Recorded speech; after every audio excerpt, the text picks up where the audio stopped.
محسن عباسی آ رہے تھے. اچھا اچھا جی بھائی صاحب آئیے تشریف.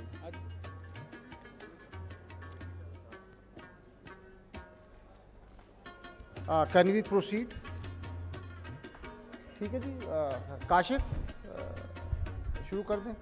اچھا جی, میرا نام ڈاکٹر راشد آفتاب ہے. میں ڈائریکٹر ہوں faculty of public policy and governance کا رفا یونیورسٹی کے اندر.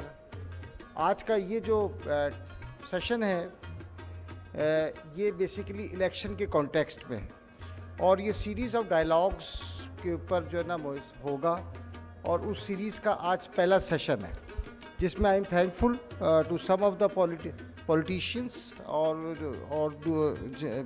پہلے کاشف چودھری صاحب ہیں جو کہ NA47 سے کانٹیکسٹ کر رہے ہیں. اس کے علاوہ آسمہ ملک صاحبہ ہیں, تحریک اسلام آباد کی ہیں. کاشف چودھری صاحب کا تعلق جماعت اسلامی سے ہے. آسمہ ملک صاحبہ کا تعلق تحریک اسلام آباد ہے اور یہ بھی NA47 کے ساتھ ہیں. اس کے علاوہ چودھری شفیق صاحب ہیں اور یہ NA46 سے ہیں, اور یہ مرکزی مسلم لیگ سے ان کا تعلق ہے. ہمیں ایک ساتھی اور بھی خرم صاحب پیپلز پارٹی کے جوائن کریں گے. ہمارے پاس پولیٹیکل انالسٹ ہیں محسن عباسی صاحب, آئی تھنک ان کا بھی اوپینین لیں گے.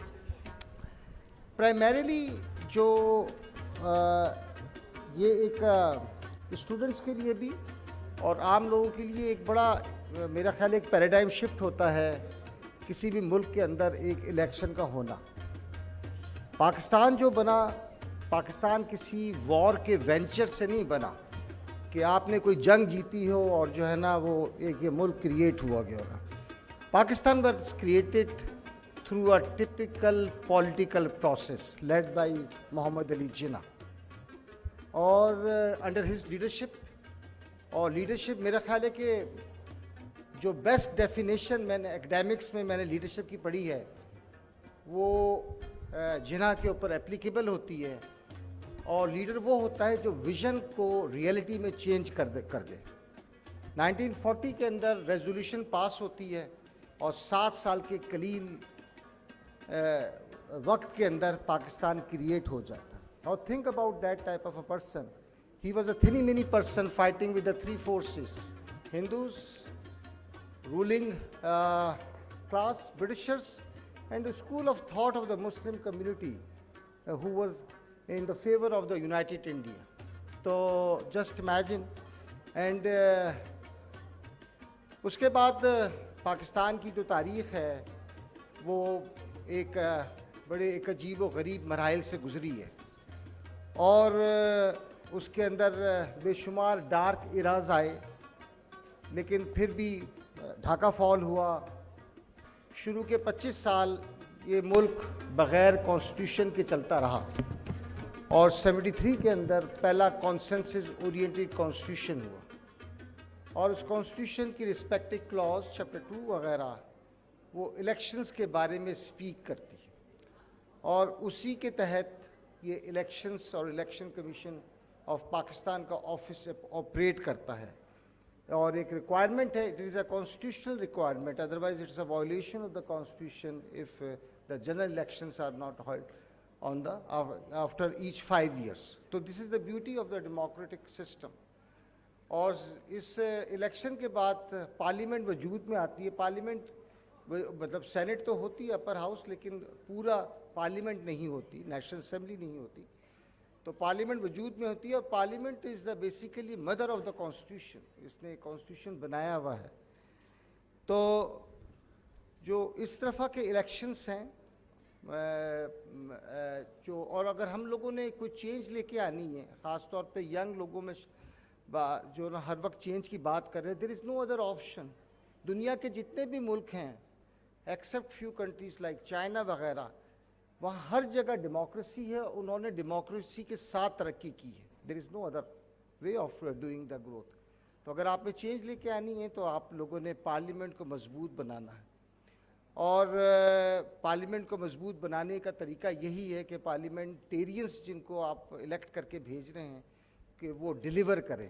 اور پاکستان جو اس ٹائم جو 2023 میں سچویشن ہے وہ دونوں طرف بڑی فریجائل ہے. جو دا موسٹ امپورٹنٹ تھنگ ہماری اکنامک سروائیول ہے جو کہ اب سوورنٹی کو جو ہے نا ہمارے کمپرومائز کرنے لگی ہے. اور سیکنڈ چیز جو ہمارا انٹرنیشنل سسٹم کے اندر افغانستان اور انڈیا کے ساتھ جو ہے نا ہمارے مختلف معاملات ہیں وہ اس کے اسپیکٹرم میں کہ بڑی کرٹیکل چیلنجز ہیں. تو آج کی جو ڈیبیٹ ہے بلکہ گزارش ہوگی خاص طور پر اسٹوڈنٹس سے کہ وہ مختلف اپنی آبزرویشنس اپنے کوشچنس ان لرنڈ اور جو ہے نا رسپیکٹڈ پولیٹیشینس کے ساتھ اپنا پلیس کریں کہ what is their manifesto, how they are going to change if they are being elected. تو یہ کیسے چینج لے کے آئیں گے اس ملک میں. اور ظاہر ہے کہ چینج کا مطلب ہے گروتھ, جو گروتھ کا مطلب ہے ڈیولپمنٹ, اور ڈیولپمنٹ کا مطلب ہوتا ہے سسٹینیبل ڈیولپمنٹ, اور سسٹینیبل ڈیولپمنٹ کا مطلب ہوتا ہے socio economic development and a strong political institutions. تو یہ آج اس اسکوپ کے اندر ہم لوگ بات کریں گے. تو پہلے میں چاہوں گا کہ گزارش کروں گا کہ انٹروڈکٹری ریمارکس ہمارے رسپیکٹڈ گیسٹ سے سن لیے جائیں. اس کے بعد the house is open to place any question. اور آبویسلی دیکھیں جو پولیٹیکل پروسیس ہوتا ہے نا یہ کوئی پولیفریشن کا پروسیس نہیں ہوتا, یہ کمپٹیشن بھی ہوتی ہے, کوآپریشن بھی ہوتی ہے. دنیا کے اندر سوسائٹیز ایگزسٹ کرتی ہیں with the difference of opinion کو ٹالرنس کے تحت جو ہے نا اپنا آپ برداشت کرنے کے لیے, ویدر یو ایگری اور whether you agree not to disagree, but you have to be the part of that political system. تو سب سے پہلے میں گزارش کروں گا کاشف چوئی صاحب کے, جو ان کا تعلق جماعت اسلامی کی سے ہے, اور وہ اپنا کوئی منشور یا اپنا ایک روڈ میپ کو بریفلی ذرا بتا سکے تو بہت شکریہ ہو. ان الحمد للہ والصلاۃ والسلام علی رسول اللہ. سب سے پہلے تو میں آج کی اس پیس لیڈرز کانفرنس میں مدعو کرنے پر آج کے اس خوبصورت پروگرام کے منتظمین کا شکریہ ادا کرتا ہوں. یہ کانفرنس کے جس کا عنوان پیس اور لیڈرز کانفرنس, اور میں سمجھتا ہوں کہ یوتھ اس معاشرے کی لیڈر ہے اور یوتھ ہی معاشروں کو تبدیل کرتی ہے. اور یہ وہ نوجوان ہیں کہ جن کے بارے میں قرآن عظیم الشان کے اندر سورہ کہف کے اندر ان کے بارے میں رب کائنات نے بھی فرمایا. اور جب ہم سیرت نبوی صلی اللہ علیہ وآلہ وسلم کا مطالعہ کرتے ہیں تو سیرت نگار ہمیں یہ بتاتے ہیں کہ 13 سالہ نبی صلی اللہ علیہ وسلم کی زندگی کے اندر جو صحابہ کرام ایمان لائے ان میں سے سوائے ایک صحابی کے تمام صحابہ آپ سے کم عمر تھے. دوسرے لفظوں میں ہمیں یہ بات سمجھ آتی ہے کہ یوتھ ہی معاشروں کے اندر تبدیلی لایا کرتی ہے. لیکن میں یہاں یہ بات کہنا چاہتا ہوں چونکہ پولیٹیکل سسٹم پر بات ہو رہی ہے کہ یوتھ کو جب سیاسی پارٹیوں کے اندر, یوتھ کو جب حکومتوں کے اندر مواقع نہیں دیے جاتے تو پھر اس کے نتیجے میں آج پاکستان 76 سال کا پاکستان جس پوزیشن پر ہے اس کی وجہ میں اسی کو سمجھتا ہوں. اور جب پارٹیاں نوجوانوں کی بات تو کرتی ہیں لیکن جب پارٹیاں ڈی این ایز کے اوپر, وراثت کے اوپر, موروثیت کے اوپر, وصیت کے اوپر چلائی جاتی ہیں تو پھر یوتھ کو موقع نہیں ملتا. پھر جاگیردار, وڈیرے اور سرمایہ دار ہی پارٹیوں پر قابض رہتے ہیں. اور میں آج کی اس لیڈرز کانفرنس کو مبارکباد پیش کرنا چاہتا ہوں کہ اس طرح کے پروگرامات کے انعقاد سے یوتھ کو انکریجمنٹ کا, یوتھ کو آگے آنے کا, اور جماعت اسلامی ہمیشہ یہ چاہتی ہے کہ یوتھ کو سامنے لاتے ہوئے اس ملک کے اندر تبدیلی لائی جائے. دوسری بات اس کانفرنس کا کہ عنوان کے اندر ایک لفظ پیس میں نے دیکھا.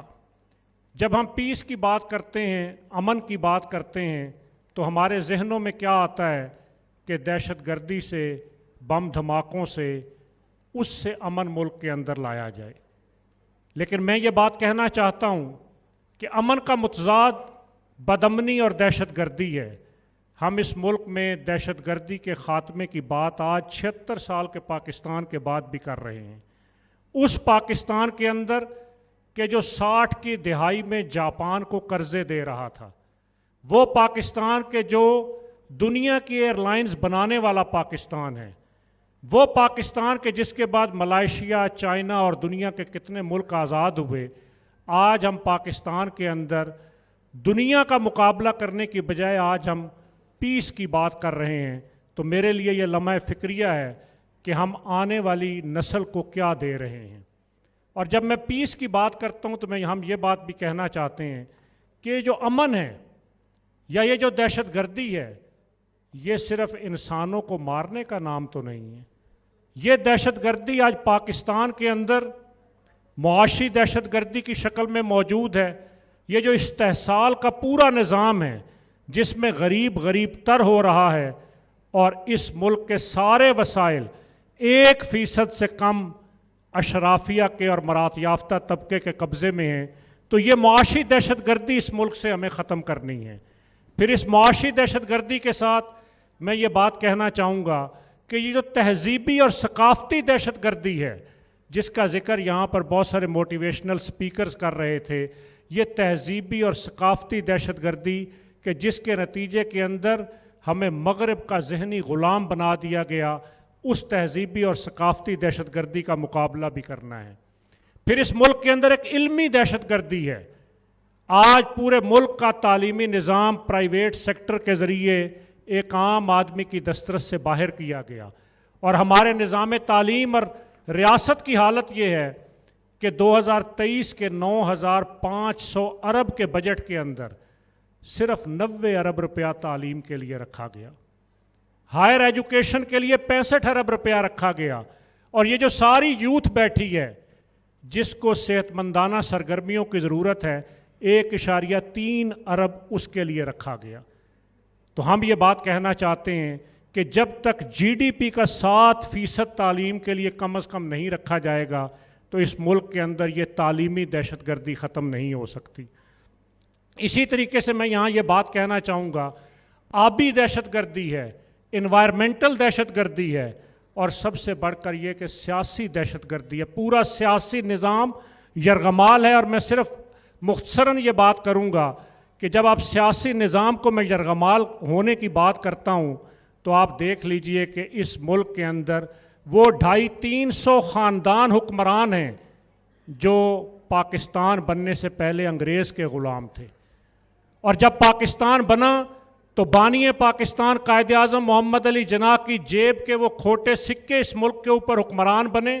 وہ جاگیردار تھے، پھر انہوں نے جاگیروں سے پیسہ کمایا، جاگیروں پر ٹیکس نہیں لگنے دیا، پھر وہ کارخانہ دار بنے، سرمایہ دار بنے، اور پھر انہوں نے اپنی نسلوں کو پڑھایا اور وہ افسر شاہی اور بیوروکریسی کے اندر آ گئے. وہی 250-300 خاندان اس ملک کے اوپر 76 سالوں سے قابض ہیں.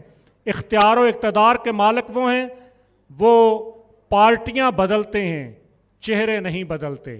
وہی 76 سال سے مختلف پارٹیوں کے ناموں پر اس ملک کے اندر اقتدار پر قابض ہیں، اور اس کا نتیجہ یہ ہے کہ آج اس ملک میں محرومیاں، مجبوریاں، اور آج اس ملک کے اندر IPPs کے بجلی کے معاہدوں سے لے کر ہم جس عنوان سے ذکر کریں، آج ایک عام آدمی پریشان حال ہے. لیکن اس مایوسی کے، اس اندھیروں کے دور کے اندر جماعت اسلامی اور میں روشنیوں کی بات کرنا چاہتا ہوں کہ یہ وسائل سے مالا مال پاکستان ہے جس کو ان نااہل سیاستدانوں نے اور اس ملک کی نااہل اشرافیہ نے مسائلستان بنایا ہے. لیکن 62% یہ زرعی پاکستان، یہ 79 لاکھ ہیکٹر زمین رکھنے والا پاکستان جو آج فوڈ سیکیورٹی کا شکار ہے، اس پاکستان کی صرف زراعت کو ٹھیک کر کے اس پاکستان کو ایکسپورٹ زراعت کی اشیاء کی جا سکتی ہیں. پھر اسی پاکستان کے اندر زمین جہاں سونا اگلتی ہے، یہاں کے پہاڑ معدنیات سے مالا مال ہیں. 10,000 ٹن یورینیم ہمارے ان پہاڑوں کے اندر ہے، لیتھیم کے ذخائر ہیں، سونے کے ذخائر ہیں. یہ پاکستان کی جہاں زمین سونا اگلتی ہے وہاں ان کے پہاڑ بھی سونے کے اور چاندی کے اور لیتھیم کے اور یورینیم کے ذخائر سے بھرے پڑے ہیں. پھر یہ سوئٹزرلینڈ سے زیادہ خوبصورت سیاحت کے مواقع اس پاکستان کے اندر موجود ہیں. پھر ڈیریز، لائف سٹاک اور فشریز کی شکل کے اندر اس پاکستان کے اندر خزانے مدفون ہیں. اور پھر اسی طریقے سے میں یہ بات بھی کہنا چاہوں گا کہ یہ وہ پاکستان ہے جہاں 65% یوتھ ہے, اور ایک آئی ٹی سیکٹر کو ترقی دیتے ہوئے بغیر سریے اور سیمٹ کے اس پاکستان کے نوجوانوں کو روزگار پر بھی لگایا جا سکتا ہے اور زر مبادلہ بھی اس ملک کے اندر لایا جا سکتا ہے. اسی طریقے سے میں یہاں صنعت و تجارت کی بات بھی کروں گا کہ وہ صنعت و تجارت کے آج پاکستان کی مارکیٹ کو کنزیومر مارکیٹ بنا دیا گیا. یہ پاکستان 25 کروڑ پاکستانیوں کا پاکستان, یہ کنزیومر مارکیٹ نہیں ہے.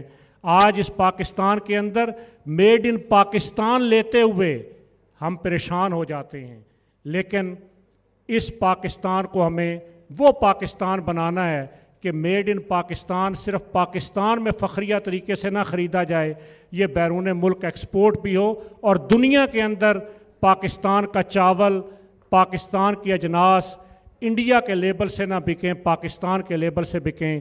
اس کے لیے ہمیں ان آنے والے انتخابات کے اندر امانت دار, دیانتدار, اہل اور خدمت گزار لوگوں کو ووٹ دینا ہے.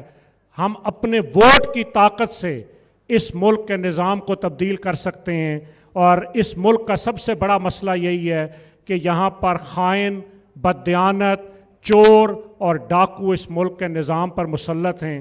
جب تک ہم ان سے چھٹکارا نہیں حاصل کریں گے یہ پاکستان اسلامی, فلاحی اور خوشحال پاکستان نہیں بن سکے گا.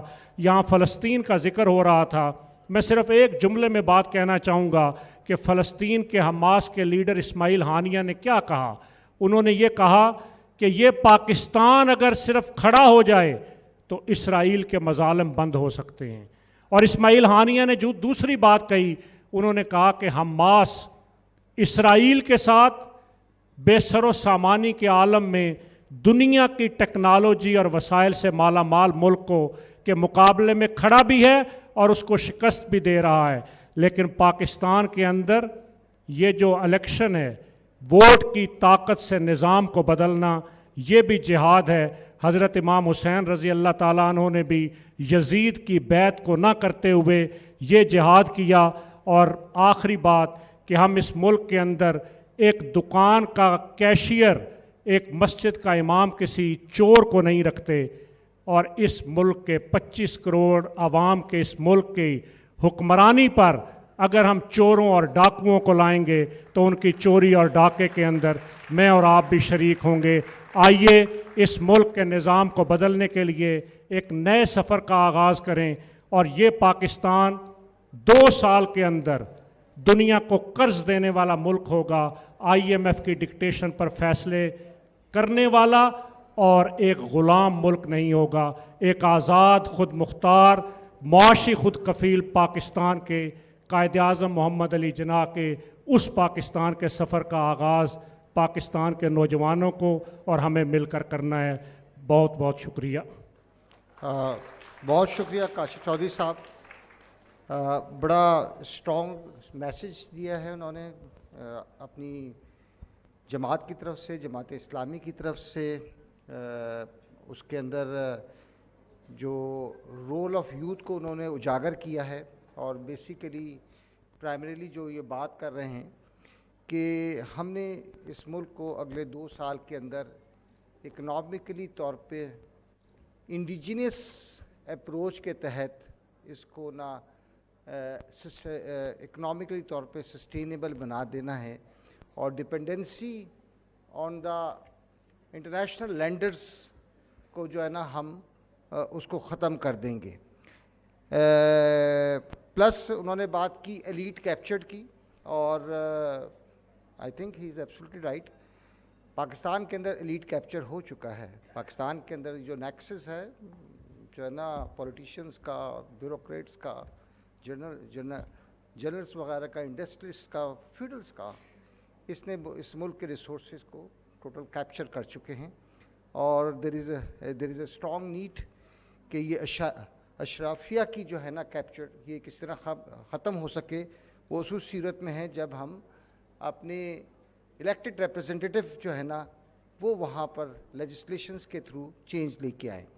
ایک جو انہوں نے بات کی کہ کہ allocations towards the social sector particularly health اور ایجوکیشن کے اندر بہت امپورٹنٹ سیکٹرز ہوتے ہیں کسی بھی سوشل ڈیولپمنٹ کے لیے. اور even economic development meaningless ہوتی ہے without the social development.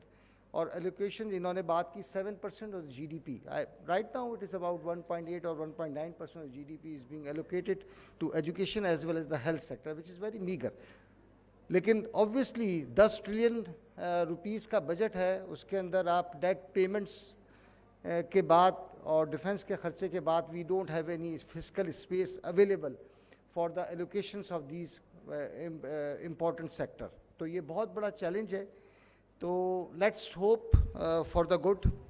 Thank you very much. اب میں گزارش کروں گا, ساتھ ہیں جناب علی چودھری شفیق صاحب جن کا تعلق ہے مرکز مسلم لیگ کا. وہ اپنا کوئی روڈ میپ, مینیفیسٹو, اپنا کوئی پلان شیئر کریں اس جو ہے نا ینگ یوتھ کے ساتھ آج فار دا نیکسٹ الیکشن. بسم اللہ الرحمن الرحیم. الحمد للہ رب العالمین والصلاة والسلام علی رسولہ الکریم. میں بہت شکریہ ادا کرتا ہوں اپنے انتظامیہ کے ساتھیوں کا جنہوں نے ہمیں موقع دیا ماشاءاللہ یوتھ کے ساتھ ہم کلام ہونے کا. گزارش یہ ہے کہ ہمیں سب سے پہلے تو اپنے اللہ کا شکر ادا کرنا چاہیے کہ اللہ تعالیٰ نے ہمیں یہ ملک عطا کیا ہے اور ہمیں اس پہ فخر بھی ہے. ہمیں فخر کے بعد اس ملک کو سنبھالنا ہے. یہ ملک کوئی عام ملک نہیں ہے. اللہ تعالیٰ نے یہ ملک ہمیں عطا کیا, اس کے پیچھے کچھ بڑوں کے جذبات تھے, کچھ بڑوں کی فکر تھی. اور پاکستان کا مطلب کیا, لا الہ الا اللہ, یہ سب نے مل کے ایک نعرہ لگایا تھا. اور آپ جانتے ہیں کہ یہ لا الہ الا اللہ ایسا نعرہ تھا کہ حضرت قائد اعظم نے جب یہ نعرہ سنا تو وہ بھی حیران رہ گئے اور پھر وہ بھی اسی نعرے کو لے کے چل پڑے, کیونکہ انہیں سمجھ آئی کہ یہ ایک ایسا جملہ ہے کہ جو لوگوں کو اکٹھا کر دے گا. لوگ فرقوں میں نہیں الجھیں گے, لوگ جماعتوں میں نہیں پھنسے رہیں گے, لوگ اپنی سیاسی وابستگیاں, اپنی صوبائیت, اپنی لسانیت, ہر چیز سے بالا تر ہو کے ایک مشن کے لیے چل پڑیں گے. اور آپ نے دیکھا حضرت قائد اعظم اور پیچھے جو مینٹور تھے حضرت علامہ اقبال, جنہوں نے یہ سمجھا دیا تھا کہ خاص ہے ترکیب میں قوم رسول ہاشمی. یہ بڑی اسپیشل کمپوزیشن والی قوم ہے. یہ کوئی گرے پڑے لوگ یا یہ ہندوؤں کے غلام بن جائے یا تاج برطانیہ کے, یہ ان کے سائے میں جیتے رہیں, اس طرح نہیں ہوگا. یہ الگ کیمسٹری کے لوگ ہیں. تو حضرت قائد اعظم نے جا کے بات کرنی شروع کی, لوگوں کو سمجھایا کہ بھئی ایک ملک لینا ہے, ایک ہمیں آزاد ملک چاہیے. آزاد ملک, دوبارہ غور کیجئے گا, آزاد ملک, جو کہ آج ہمارے پاس اس شکل میں نہیں ہے معذرت سے. آزاد ملک چاہیے. لوگ چل پڑے, لوگوں نے قربانیاں دیں. اللہ کے لیے ان باتوں کو ذہنوں میں رکھا کریں. لوگوں نے قربانیاں دیں, اور کتنی قربانیاں دیں لوگوں نے.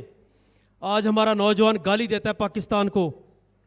آج ہمارا وہ بگڑا نوجوان جس کے ساتھ کچھ تھوڑی سی زیادتی کہیں نہ کہیں ہو جائے, سب سے پہلے وہ پاکستان کو برا بھلا کہہ کے چل پڑتا ہے باہر کہ بھئی پاکستان کے پلے کچھ نہیں, مجھے نکلنا یہاں سے. یہاں کیا نہیں ہے, کاروبار نہیں ہے. یہاں کیا نہیں ہے, یہاں پہ مجھے بہت زیادہ روپے پیسے کمانے کے موقع نہیں مل رہے. یہ باتیں سوچ کے اور اس کے اوپر وہ پورا فوکس کر کے پاکستان اور جناب اس کے اندر کے معاملات کو دیکھ کے مایوس ہو کے چل پڑتے ہیں.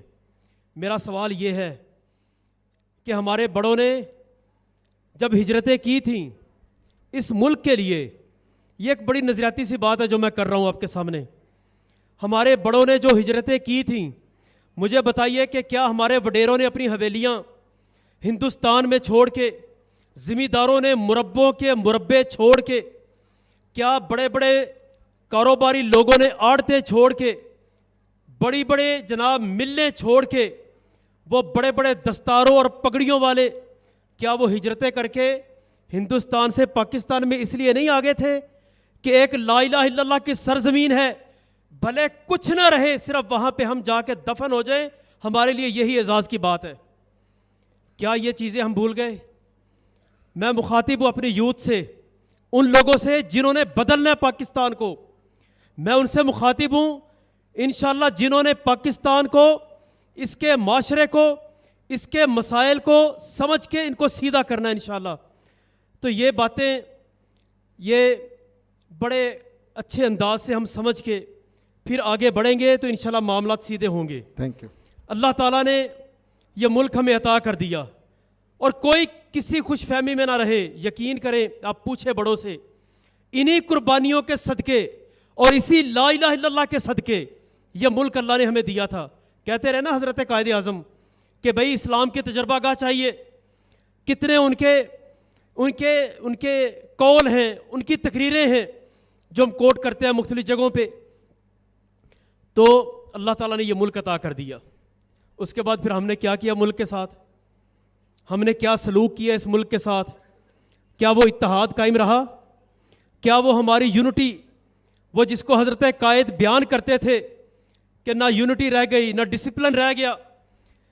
میرے محترم بھائیوں, پاکستان آج بکھرا پڑا ہے, اور اس کے اتنے معاشرے کے اندر حصے بکھرے ہو چکے. یہ ہمارا اصل مسئلہ ہے. ہمارا مسئلہ اکانومی نہیں ہے. یہ مسئلے, یہ زوال قوموں پہ آتے ہیں, قومیں مل کے اٹھا لیتی ہیں ان کو, دوبارہ یہ مسئلے حل ہو جاتے ہیں. بڑے بڑے کرائسس آ جاتے ہیں, دوبارہ حل ہو جاتے ہیں. لیکن جن کرائسس سے اس وقت ہم گزر رہے ہیں, میرے مطابق بہت بڑا مسئلہ کیا ہے, ہم تقسیم ہو چکے. ہم بحیثیت قوم, ہمارے اندر کوئی یکسوئی نہیں ہے کہ ہم نے کرنا کیا ہے, ہماری منزل کیا ہے. ہر کسی کی اپنی اپنی سوچ ہوتی ہے, ہر کسی کا اپنا ذہن, اپنی اپروچ ہوتی ہے. منزل ایک ہوتی ہے ہمیشہ. کیا اس ایک منزل کی طرف ہم بڑھ رہے ہیں؟ نہیں, ہم اس طرف نہیں بڑھ رہے. سوچیں بکھری ہوئی ہیں. لوگ ایک دوسرے کے حوالے سے یعنی کیا کیا رائے رکھتے ہیں, کس قدر تقسیم ہے. سوشل میڈیا, ماشاءاللہ یہ سوشل میڈیا کا ایک مضبوط پلیٹ فارم ہے. سب لوگ جانتے ہیں کہ سوشل میڈیا پہ کیا ہو رہا ہے اس وقت. کوئی بندہ پاکستان کی بات کرنے والا, کوئی بندہ اس نظریے کی بات کرنے والا, یا اس کے پیچھے کیا ہماری یوتھ کھڑی ہے, یہ ہمارا سب سے بڑا مسئلہ ہے. میں جانتا ہوں کہ پاکستان کے اندر اللہ نے اتنا پوٹینشل رکھا معاشی حوالے سے. ایک ریکارڈک کا 100 کلومیٹر کا پہاڑ ہی اٹھا لیں, وہی پاکستان کی تقدیر بدلنے کے لیے کافی ہے. وہ تھر کے کوئلے, کیا کچھ ہمارے کاشف بھائی تذکرہ کر رہے تھے. پاکستان کی زمینیں سونا اگلتی ہیں, اتنی زبردست یہاں پہ ایگریکلچر ہے. لیکن کیا کیا ہم نے اس زراعت کے ساتھ؟ میں خود ذمہ دار گھرانے کا ایک فرد ہوں. میں جانتا ہوں کہ ذمہ دار اپنی گندم بیچتا ہے, لگانے کو پانی نہیں ہے. کہا تھا نا حضرت قائد اعظم نے کہ کشمیر پاکستان کی شاہراگ ہے. ہم نے کہا نہیں, چونکہ ہمارے مسئلے کچھ اور ہیں, اب یہ شاہراگ نہیں رہی. یقین مان لیجئے کہ یہ کشمیر پاکستان کی شاہراگ ہے. ہماری فصلوں کو پانی نہیں لگے گا, پاکستان بنجر ہوگا. یہ مسئلے ہیں ہمارے. ہم نے پیچھے سے سنتاس کا معاہدہ ہم نے وہاں پہ باندھ لیا, اور وہ بھگت رہے ہیں ہم آج تک. نقصان ہے پاکستان کا اس میں, لیکن چلو کچھ نہ کچھ ہمارے پاس,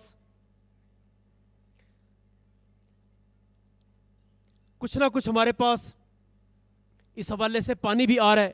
لیکن میں عرض کروں کہ کشمیر پاکستان کی شاہراگ تھا, سارا پانی ادھر سے آتا ہے, اور پاکستان پانی بچا لے تو پاکستان کی زمینیں اس قابل ہیں کہ الحمدللہ پاکستان کبھی IMF کے پاؤں نہیں پڑے گا جا کے. یہ سودی قرضے لے کے بیڑا غرق نہیں ہوگا. ہمارے اوپر کئی طرح کے وائسرائے مسلط ہیں. ہم نے ایک سے مصیبت سے جان چھڑوائی, ایک وائسرائے سے حضرت قائد نے لڑ کے جان چھڑوائی, اور ہم نے اپنے اوپر کئی طرح کے مسلط کر لیے. تو بہرحال یہ چیلنجز ہیں بڑے بڑے. انشاءاللہ ان سب کے ساتھ لڑنا ہے, مل کے لڑنا ہے, اتحاد اور یقین کے ساتھ لڑنا ہے, ان مسئلوں کو حل کرنا ہے. آپ کا بہت شکریہ. بہت شکریہ جی. شفیق چودھری صاحب, آپ نے آئیڈینٹی کی بات کی ہے اور آپ نے ڈویژن کی بات کی ہے. جو ہے نا ایز اے نیشن ہم جو ہے نا شاید اس طرح نیشنل بلڈنگ نہیں ہو سکی ہماری, اپنے آپ کو ایز اے پاکستانی نیشن جس طرح ٹرکش پراؤڈ کرتے ہیں ٹو بی ٹرک نیشن, وہ ہمارے یہاں کافی پولرائزیشن ہو چکی ہے. Thank you very much. اب میں گزارش کروں گا آسمہ ملک صاحبہ ہیں جو تحریک اسلام آباد سے تعلق ہے, NA47 سے. شی از گوئنگ ٹو وہ آئی وڈ ہائیلی اپریشیٹ اگر بڑا اسپیسیفک اپنا الیکشن مینیفیسٹو اگر ہائی لائٹ کریں تو وہ زیادہ میننگ فل ہوگا, کیونکہ ہم نے آگے کوشچنس لینے ہیں. Thank you. Thank you so very much. Bismillah ar-Rahman ar-Rahim. Respected guests, ladies and gentlemen, Assalamu alaikum. Let me formally introduce myself. میرا نام آسمہ ملک ہے, انڈیپینڈنٹ کینڈیڈیٹ ہوں NA47 سے. CEO ہوں لفٹ اسلام آباد کی, جو 100% لٹریٹ اسلام آباد کے لیے کام کر رہا ہے. چیئرپرسن ہوں G14 plot owner welfare association کی, جو اسلام آباد میں ہاؤسنگ ریلیٹڈ ایشوز پہ کام کر رہا ہے. ابھی ریسنٹلی کنوینئر ہوں ICCI کی for women empowerment for political roles. But سب سے محترم میرے لیے وہ ٹائٹل ہے جو مجھے اسلام آباد کے لوگوں نے دیا ہے, دختر اسلام آباد کا.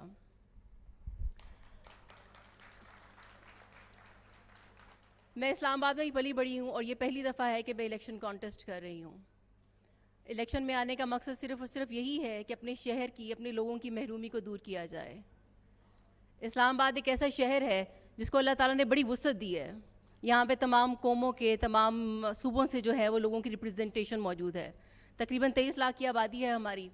1 لاکھ سالانہ لوگ یہاں پہ ایجوکیشن حاصل کرنے کے لیے آتے ہیں, اور تقریباً 1 لاکھ لوگ جو ہیں وہ روزگار کے لیے, جاب کے لیے جو ہے وہ یہاں پہ سالانہ آتے ہیں. بڑی خوشی کی بات ہے کہ آج ہم یہاں پہ سب صرف اسلام آباد کی مینیفیسٹوز کی بات کر رہے ہیں. کیا الیکشن کا مینیفیسٹو ہے, کس طرح ہم یہاں سے اپنے شہر کو بہتری کی طرف لے کے جا سکتے ہیں. پہلے تھوڑا سا میں اپنا پرائر ورک آپ لوگوں کے ساتھ ڈسکس کر لوں, بتا دوں کہ میری کیا اچیومنٹس ہیں اور وائی آئی ایم ہیئر کہ میں الیکشن کانٹیسٹ کر رہی ہوں.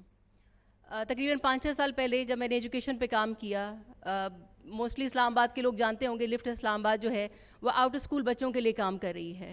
5-6 سال پہلے جب میں نے یہ کام شروع کیا تو اس وقت اسلام آباد میں جو آؤٹ اسکول کا نمبر تھا وہ 60,000 پہ چلا گیا تھا. ہم نے کوشش کی کہ ہم ان بچوں کے لیے روڈ سکولز بنائیں انہی کی پریمسز میں, تاکہ ان بچوں کو تعلیم کے سرکل میں لایا جا سکے. الحمدللہ ہم نے جو ہے ایک ماڈل بنایا, اس کو کامیاب کیا. ان بچوں کو سڑکوں سے اٹھا کے اسکولوں پہ لے کے گئے اور اس ماڈل کو ہم نے پریزنٹ کیا ٹو دا گورنمنٹ. اور الحمدللہ 3 سال کی اسٹرگل کے بعد آج ہم نے 2000 اسکول گورنمنٹ نے بنا کے دیے ہیں اور 60,000 بچہ اپنا اسلام آباد کا اس میں انرول کروایا ہے. اور اگر ہم 2025 کا جو ہمارا ویژن ہے وہ یہ ہے کہ ہم 100% لٹریٹ ڈکلیئر کریں اسلام آباد کو, یعنی ایک ایسا کیپٹل جس میں کوئی بچہ بھی اسکولوں سے باہر نہ ہو. اس کے علاوہ میں چیئرپرسن ہوں G14 plot owner welfare association کی. اسلام آباد میں جو G14 کا سیکٹر ہے, موسٹلی جو اسلام آباد کے لوگ ہیں وہ واقف ہوں گے کہ وہ 17 سال سے بند پڑا ہوا تھا.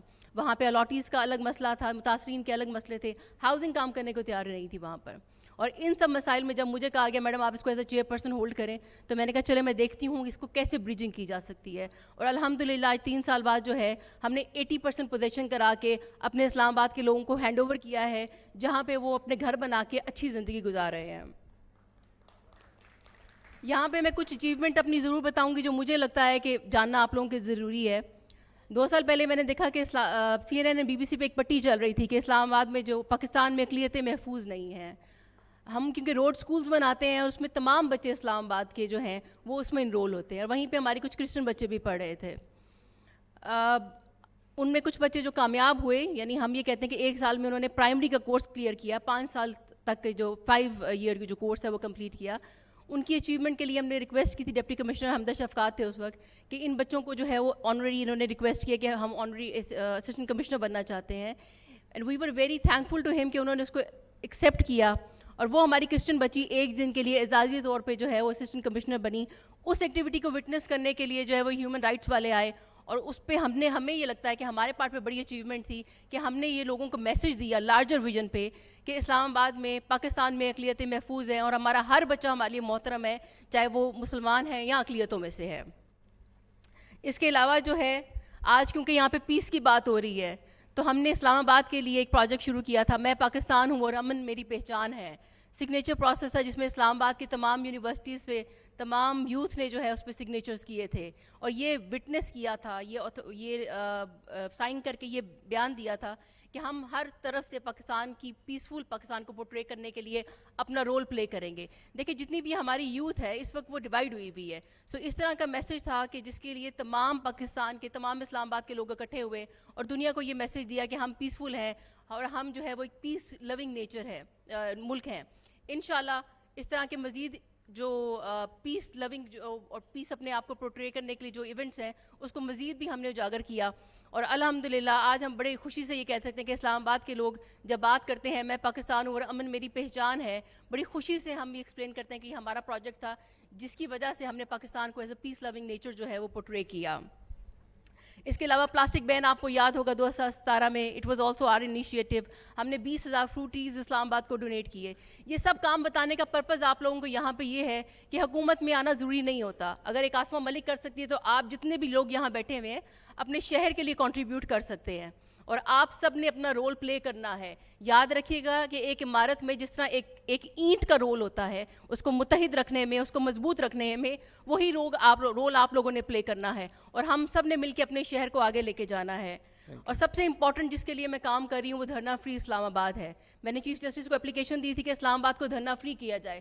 اسلام آباد کے جتنے بچے یہاں پہ بیٹھے ہیں وہ جانتے ہیں کہ اسلام آباد میں جب بھی دھرنا ہوتا ہے سب سے زیادہ افیکٹو اسلام آباد کے لوگ ہوتے ہیں, بزنس کمیونٹی ہوتی ہے. تو دھرنا فری اسلام آباد کے لیے ہم نے کام کیا اور انشاءاللہ ہماری پوری کوشش ہے. ہم نے آلریڈی کچھ ایریا دھرنا فری ڈکلیئر کرا دیا ہے لیکن پوری کوشش کریں گے کہ اسلام آباد کو دھرنا فری کروائیں. اب آتے ہیں مینیفیسٹو کی طرف. آخر ہم جو ہے وہ الیکشن میں آ کے اگر ہمیں پاور ملتی ہے تو ہمارا کیا کام ہے اور ہم کیوں الیکشن میں آنا چاہتے ہیں. دیکھیں یاد رکھیے گا اسلام آباد کا سب سے بڑا ایشو یہ ہے کہ اسلام آباد کو کوئی بھی ڈائریکشن نہیں دی گئی, نہ اس کو ٹورسٹ سٹی ڈکلیئر کیا گیا, نہ یہاں پہ ہیلتھ سٹیز کو بنایا گیا, نہ یہاں پہ ایجوکیشن کو اس طرح سے پروموٹ کیا گیا. تو ہمارا مینیفیسٹو یہ ہے کہ سب سے پہلے ہم اسلام آباد میں ٹورزم کو پروموٹ کریں گے. یہاں پہ 50 ڈیسٹینیشنز ایسی قائم کی جائیں گی جس کو ٹورسٹ ڈیسٹینیشن پوائنٹس ڈکلیئر کیا جائے گا. وہاں پہ ٹورسٹ کے لیے پراپر بندوبست کیا جائے گا, وائی فائی دیا جائے گا, ہاسپٹیلٹی انڈسٹری کو پروموٹ کیا جائے گا تاکہ یہاں سے ہمارے جتنے بھی اسلام آباد کے شہری ہیں وہ اپنے آپ کو جابس کی صورت میں اکوموڈیٹ کریں اور یہاں زیادہ سے زیادہ زرعی مبادلہ ہم کما سکیں. کاٹیج انڈسٹری کی اگر ہم بات کی جائے تو ہم چاہتے ہیں کہ ہم اسلام آباد کے ہر گاؤں سے جو ہے وہ ایک پروڈکٹ جنریٹ کریں. 1 UC 1 پروڈکٹ کے فارمولے پہ ہم کام کریں گے. انٹرنیشنل چیزیں, اسٹینڈرڈ کی چیزیں تیار ہوں. میں نے ابھی اسلام آباد کے لیے ٹریڈ سینٹر کی بات کی ہے اور میں بڑے شورٹی سے یہ کہتی ہوں کہ اگر اسلام آباد کو ٹریڈ سینٹر دے دیا جائے اور ہم اپنی لوکل مینوفیکچرنگ انٹرنیشنل اسٹینڈرڈ پہ کر لیں تو ہم اپنی کاٹیج انڈسٹری کو $1 ملین انڈسٹری بنا سکتے ہیں. ایڈوانس ایگریکلچر یہاں پہ بہت اچھی جنریٹ ہو سکتی ہے. انفارچونیٹلی اب تک کسی نے بھی اسلام آباد میں ان چیزوں پہ بات نہیں کی. ہمارے پاس اتنے بڑے بڑے, اگر آپ رورل ایریا میں جائیں تو بڑی بڑی چھتیں موجود ہیں, کلٹیویٹڈ لینڈ موجود ہے. اگر ہم صرف ایک 5 مرلے کی جو چھت ہے اس کو اکوموڈیٹ کر لیں تو وہاں سے ہر بندہ 50,000 روپیہ کما سکتا ہے. اس کے علاوہ بیوٹیفیکیشن کی بات کی جائے, میں ہمیشہ یہ کہتی ہوں کہ جو گرین بیلٹ چل رہی ہے اس کو لوگوں کو دیا جائے تاکہ یہاں پہ فلاورز اگائے جا سکیں. ایک تو وہ خوبصورتی میں بھی اضافہ کریں گے اور ایک فلوریکلچر انڈسٹری پوری ڈیولپ ہوگی. ہمارا جتنا اسلام آباد میں فلاورز کا جو یوزیج ہے, ہماری خوشی, ہمارے تہواروں میں آپ سب جانتے ہیں کہ پھولوں کا کتنا رول ہے. تو وہ پھول ہم اپنی جو جتنے بھی ہم کلٹیویٹ کریں گے وہ ہماری لوکل لوگوں کے لیے بھی ضروری ہوگا اور انٹرنیشنلی بھی اس کو ہم ایکسپورٹ کر سکتے ہیں.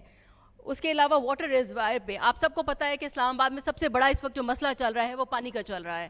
ہمارا زیر زمین پانی اس وقت 500 سے 700 فٹ پہ جا چکا ہے جو کہ کسی طرح سے جو ہے وہ ایکسیپٹیبل نہیں ہے. کیوں اب تک یہاں پہ واٹر ریزروائرز نہیں بنائے گئے یا کوئی ایسی اسکیمز نہیں بنائی گئی, کوئی اویئرنیس سیشنز نہیں چلائے گئے کہ لوگوں کو اویئر کیا جائے کہ پانی کو استعمال کریں. اور جتنی بھی نئی سوسائٹیز آ رہی ہیں ان کو NOC دینے سے پہلے میک شیور کریں کہ وہ واٹر ریزروائرز تیار کریں, میاں واکی فارسٹ لگائیں تاکہ ہم اپنے نیچرل ریسورسز کو پرزرو کر سکیں. اس کے علاوہ سب سے بڑا ایک اور جو چیلنج ہمیں فیس کرنا پڑا ہے وہ ہیلتھ کے اس میں نظر آ رہا ہے.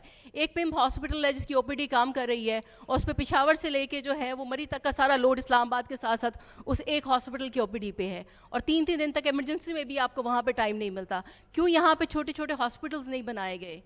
آپ یہ دیکھیں کہ اسلام آباد کے ہر سیکٹر میں ایک چھوٹا ہاسپٹل بنایا جا سکتا ہے جس سے یہ لوڈ جو ہے یہ کم کیا جا سکتا ہے. تو انشاءاللہ we are going to work on that as well.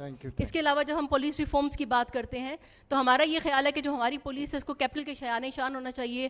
تھانہ کلچر اس طرح کا ہے کہ اگر ہماری فیمیلز یا کوئی بھی جانا چاہے تو وہ تھوڑا سا ریلکٹنٹ ہوتی ہے وہاں جانے کے لیے. تو فیسیلیٹیشن سینٹرز ایسے ہونے چاہیے جہاں پہ انیشل آپ اپنی رپورٹنگ جو ہے وہ اسلام آباد کے لوگ, بچے, بوڑھے سارے جو ہے وہ آرام سے جا کے کر سکیں. ہم دو نہیں, ایک اسلام آباد کی بات کرتے ہیں, سالڈ ویسٹ مینجمنٹ کی بات کرتے ہیں, اور ایک اور چیز یہاں پہ میں کہنا چاہوں گی, بڑھتا ہوا نشے کا رجحان جو ہماری آنے والی نسلوں کے لیے سب سے بڑا چیلنج ہے, اس کو ہم نے کرب کرنا ہے, اور اس کے لیے ہم نے ایک گراؤنڈ لیول پہ اسٹرانگ کیمپین چلانی ہے. ہم سب جانتے ہیں کہ حالات بہت مشکل ہیں لیکن ناممکن نہیں ہے. اگر ہم سب مل کے کام کریں تو انشاءاللہ ہم اپنے شہر کو, اپنے ملک کو آگے کی طرف لے کے جائیں گے. ڈیموکریسی خالی یہی نہیں ہوتی کہ آپ نے اپنا لیڈر چوز کرنا ہے, ڈیموکریسی یہ بھی ہوتی ہے کہ برابر کے حقوق ہوں سب کے لیے, برابر کے ریسورسز ہوں سب کے لیے, عزت برابر کی ہو سب کے لیے. اور آخر میں صرف یہی کہوں گی کہ یہ ملک امانت ہے ہماری آنے والی نسلوں کے لیے. آئیں مل کے کام کریں کہ اپنی آنے والی نسلوں کو ایک بہترین اسلام آباد, ایک بہترین ملک دے کے جائیں جہاں پہ وہ اپنے لیے دنیا کے ساتھ مقابلہ کرنے کے لیے بیسٹ پلیٹ فارم کریٹ کر سکیں. اور میں اینڈ میں اپنی بات اس شعر سے ختم کروں گی کہ ہمیں خبر ہے کہ ہم ہیں چراغ آخر شب, ہمیں خبر ہے